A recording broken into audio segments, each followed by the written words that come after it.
Welcome back to our gardening and farming channel. Today we're embarking on a botanical journey to discover the fascinating jelly palm, also known as Butia capitata.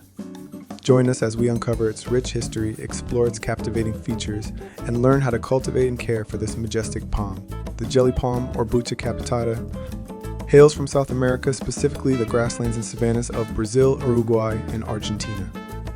This palm has earned its nickname jelly palm due to the delicious jelly-like fruit it produces, which has been cherished by indigenous communities for centuries. With its slender feather-like fronds and distinctive silver-green hue, this palm is a true showstopper in any garden or landscape. Its graceful appearance and resilience make it a beloved choice for both tropical and subtropical regions.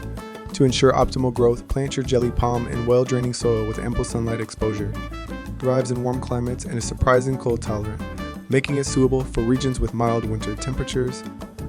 Regular watering and occasional fertilization will promote healthy growth. The jelly palm can be paired with various other tropical and subtropical plants to create an enchanting oasis. Consider planting it alongside other palms, cycads, or colorful flowering plants for a lush and vibrant garden display. While the jelly palm's ornamental value is undeniable, it also holds cultural significance. Indigenous tribes have traditionally utilized the palm's fruit for food and beverages, showcasing its versatility and importance in local cuisine. And there you have it. A captivating exploration of the jelly palm's history, description, growing conditions, companion planting, and uses. Don't miss the opportunity to add this majestic palm to your gardening collection. Thanks for joining us today, and be sure to subscribe to our channel for more enthralling episodes on gardening and farming. Happy garden!